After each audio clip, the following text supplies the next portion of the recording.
The 2026 Senate elections are less than a year away, and Republicans are gearing up to defend their 53-seat majority. In today's video, we're going to fill out the map with my latest predictions based on all the data available as of now. There are 35 Senate seats on the ballot this cycle, so let's start by locking in the solid states, the ones that are virtually guaranteed to stay with their current party. Starting with the Republicans, we've got the Mountain West trio of Montana, Idaho, and Wyoming. All three have Republican incumbents seeking re-election, and each backed Donald Trump by wide margins in 2024. Moving down to the plains, South Dakota, Kansas, and Oklahoma are also rock-solid Republican territory. Once again, 3 GOP incumbents and 3 states that went heavily for Trump last November. Over in coal country, Kentucky and West Virginia are deeply Republican as well, as are the southern strongholds of Tennessee, Arkansas, Mississippi, Alabama, South Carolina, and Florida. Now there are a couple of open seats worth mentioning. In Kentucky, Mitch McConnell is retiring, and in Alabama, Senator Tommy Tuberville is leaving to run for governor.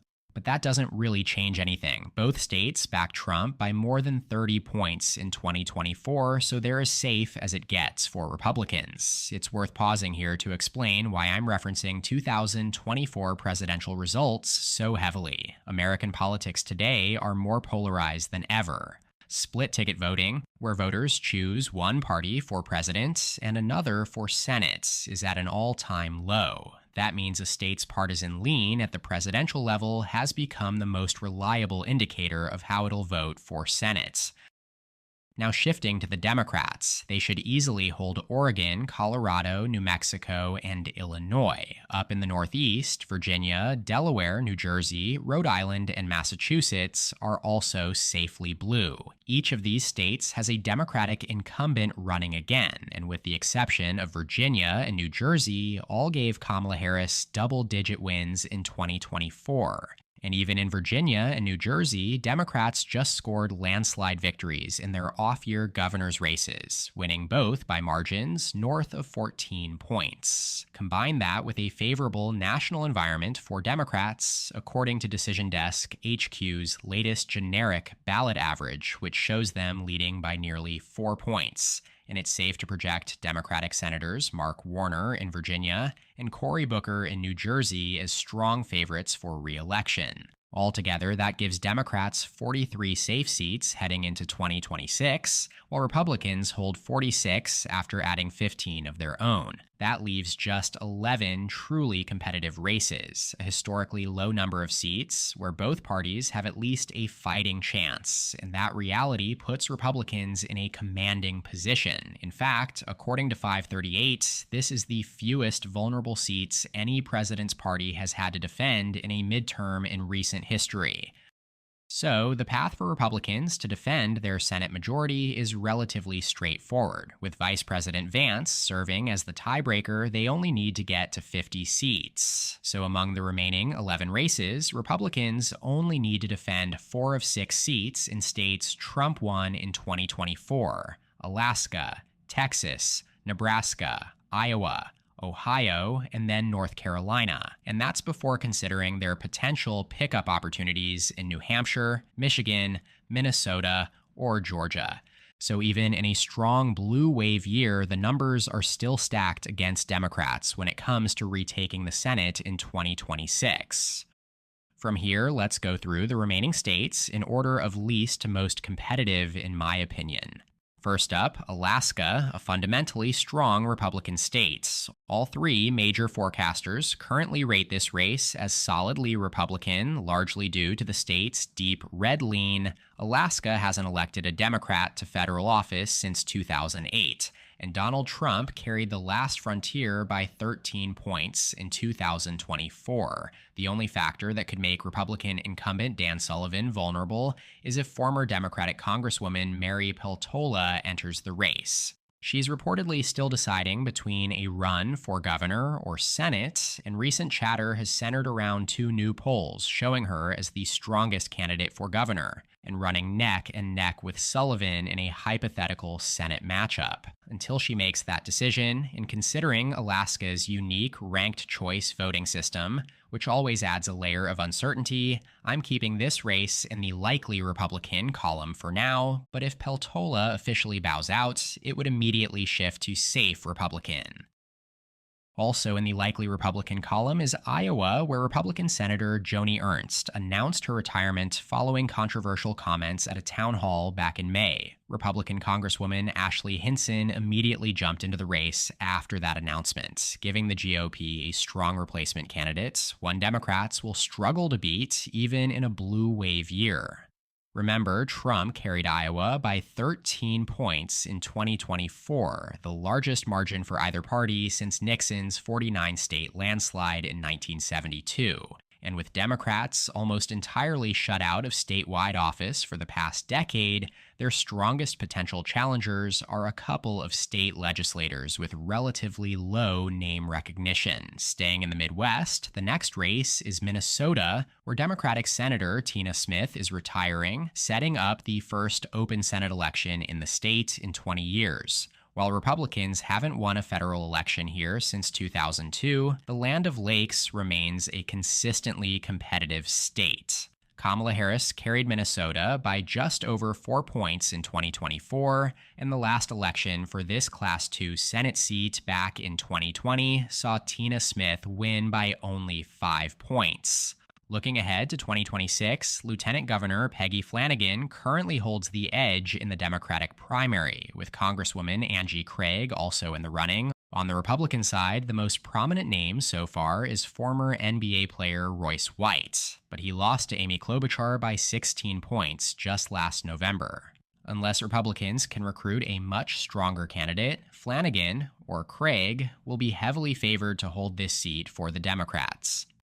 Let's head down to Texas, easily the most headline-grabbing Senate race so far. State Attorney General Ken Paxton is challenging incumbent Senator John Cornyn for the Republican nomination, deepening the divide between Texas's GOP establishment and its increasingly hard-right faction. Cornyn and Paxton have been at odds for years. Paxton accused Cornyn of being insufficiently conservative, while Cornyn has pointed to Paxton's long list of legal troubles, including his 2023 impeachment by the Republican-controlled Texas House.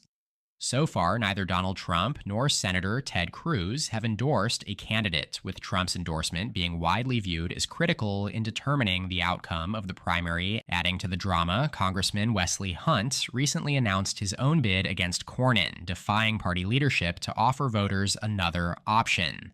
According to the Decision Desk HQ polling average, all three candidates are currently above 20%, with Paxton narrowly leading Cornyn by about 2.5 points. Unless someone drops out, this race will almost certainly head to a runoff, since Texas law requires a candidate to win at least 50% to avoid one.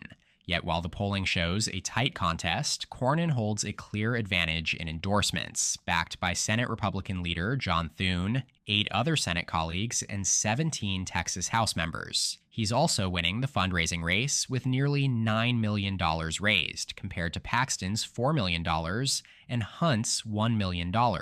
If Cornyn survives the primary, he'd likely win re-election comfortably. Texas saw the 6th largest pro-Trump swing between 2020 and 2024, as Trump expanded his margin from 5.5 points to 14 points. That shift all but dashed Democratic hopes of unseating Cornyn before this primary battle erupted, but all the uncertainty has sparked renewed Democratic optimism. Former Congressman and 2024 nominee Colin Allred, along with State Representative James Tallarico, have jumped into the race and are posting strong early fundraising numbers. For now, I'm keeping Texas in the likely Republican column, but if Paxton becomes the nominee, that rating would immediately shift to lean Republican. Nebraska is another fundamentally strong Republican state. It voted for Trump by 20 points in 2024, yet I am significantly more bullish on Democrats' chances here than most. Republican incumbent Pete Ricketts remains an unpopular figure, even within his own party, and the return of independent candidate Dan Osborne has understandably sparked some anxiety among Republicans. You might remember Osborne from last cycle, when he came within 7 points of unseating longtime GOP Senator Deb Fischer. He proved to be a strong fundraiser and effectively positioned himself as neither a Trump Republican nor a Democrat, appealing to independents, moderate Republicans, and Democrats alike. Looking ahead to 2026, both polls released so far show Osborne running neck and neck with Ricketts. Granted, both were commissioned by Democrats, but it's still reasonable to expect Ricketts' margin won't be any better than Fischer's last cycle. The 2026 environment will almost certainly be better for Democrats. Osborne will be an even stronger candidate thanks to his prior experience. It's also worth noting that Nebraska is one of the most left-trending states in the country. It voted 19 points to the right of the nation in 2024, down from 27 points in 2016, making it the third most Democrat-trending state since the start of the Trump era. Taking all that into account, I've got Nebraska rated as leans Republican. And with that rating locked in, Republicans are already projected to hold their Senate majority with 50 seats, with Vice President J.D. Vance breaking any ties. Before we move on, a quick reminder to subscribe if you haven't already. According to my YouTube analytics, less than 20% of viewers are subscribed, so go ahead and hit that button. It's completely free, and it really helps me keep producing videos like this. Thanks so much for the support. Now, the next state on the list is New Hampshire. Democratic Senator Jeanne Shaheen is retiring, leaving Democrats vulnerable in a state Kamala Harris carried by less than 3 points in 2024. Democratic Congressman Chris Pappas is the clear favorite for his party's nomination. He's already secured endorsements from New Hampshire's entire congressional delegation. Then on the Republican side, former U.S. Senator John E. Sununu, who actually lost this seat to Shaheen back in 2008, is the frontrunner. Sununu is the brother of popular former Governor Chris Sununu, and he's already received a wave of endorsements from sitting U.S. senators. He's a very strong recruit for Republicans, and perhaps the only candidate capable of seriously beating Pappas. Reflecting that, Inside Elections recently downgraded their rating from lean Democrat to tilt Democrat, and the polling we have so far shows a race well within the margin of error. For now, I still give Pappas the edge, thanks to New Hampshire's slight blue lean and a favorable national environment, but I wouldn't be surprised if my own rating shifts to tilt Democrat in the coming months.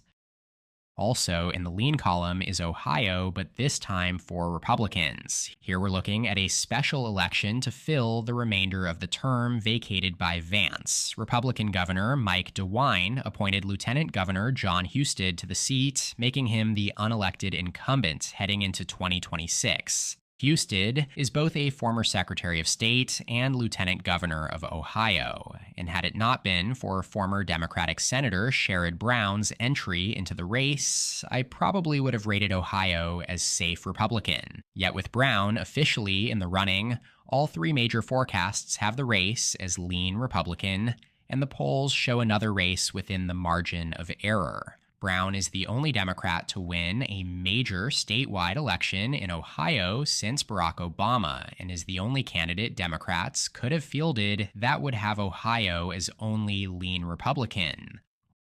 Alrighty, the 4 states that remain will be the most closely watched races of the cycle. Michigan and Georgia are the 2 seats Democrats hold in states Trump carried in the 2024 presidential race. Maine and North Carolina are the 2 seats Republicans hold in states Harris either won or came within single digits of winning.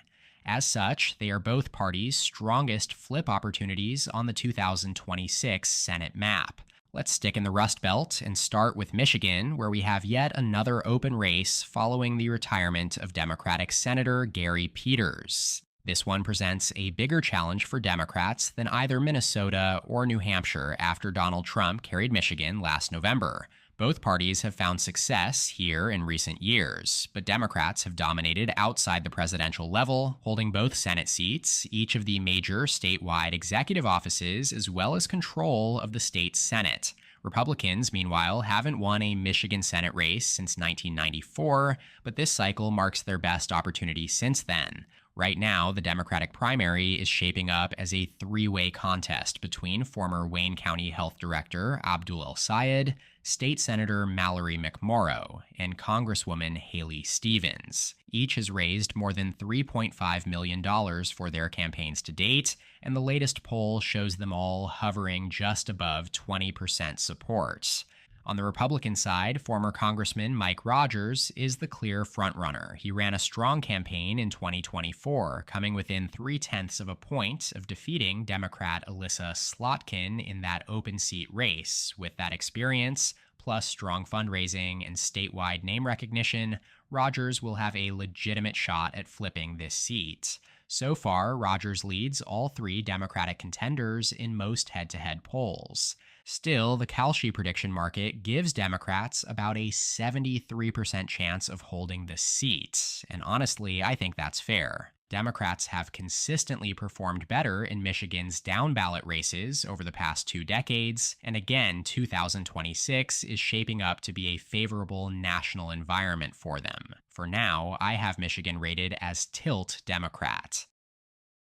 Up in Maine, Republican Senator Susan Collins faces what's likely her toughest re-election yet. A political unicorn, she remains the last Republican senator representing a reliably blue state. Back in 2020, nearly every poll and analyst predicted her defeat, yet she beat Democrat Sarah Gideon by 8 points, even as Joe Biden carried Maine by 9.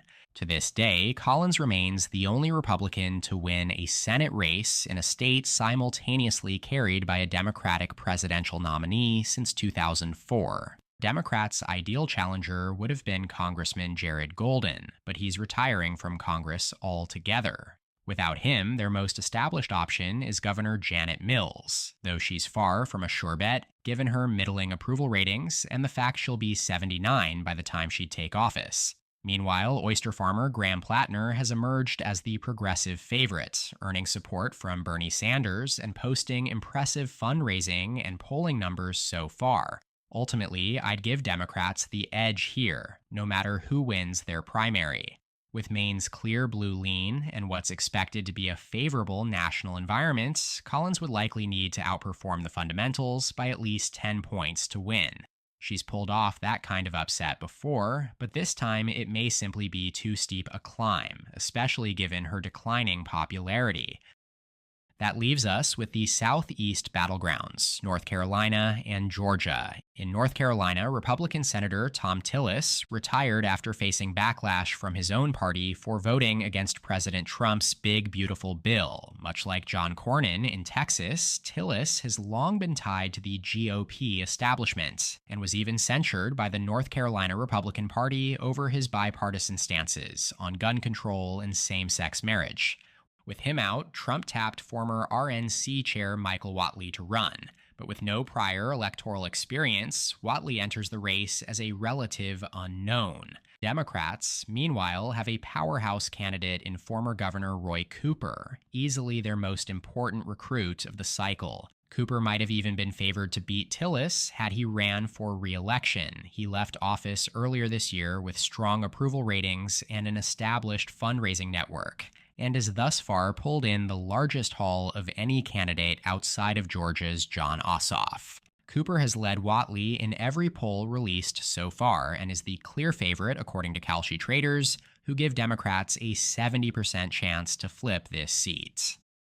Finally, in Georgia, Republicans failed to recruit their own version of Cooper, Governor Brian Kemp, who declined to run. That's welcome news for Democratic Senator Jon Ossoff, who, as mentioned, is the top fundraiser in the nation, with a staggering $54 million raised so far. Traders on Kalshi are even more bullish on Ossoff's re-election chances, giving him a near 3 in 4 chance to hold this seat. Without Kemp, Republicans simply lack a comparable candidate. Their current lineup, Congressman Buddy Carter and Mike Collins, along with former college football coach Derek Dooley, aren't considered world beaters by any means. It's also worth noting that while much of the country shifted sharply to the right between 2020 and 2024, Georgia and North Carolina did not. Both states are experiencing gradual demographic shifts that continue to benefit Democrats over time. Put it all together, and Ossoff now holds a clear edge in what was once shaping up to be Republicans' best pickup opportunity. So based on the latest ratings and available polling, Republicans are on track to hold their Senate majority, but with 2 fewer seats than before, 51 to the Democrats' 49. Obviously, this is still an early snapshot in time. We don't yet have substantial polling in many of these races, and the map could shift dramatically over the next year, but that does it for today's video. As always, feel free to share your thoughts on this map in the comments, and let me know what other elections or topics you'd like to see me cover next. Shout out to my channel members listed in the description below, and don't forget to subscribe and leave a like if you enjoyed the content. Check out more of my videos here, and as always, thanks so much for watching. I'll see you next time. EP out.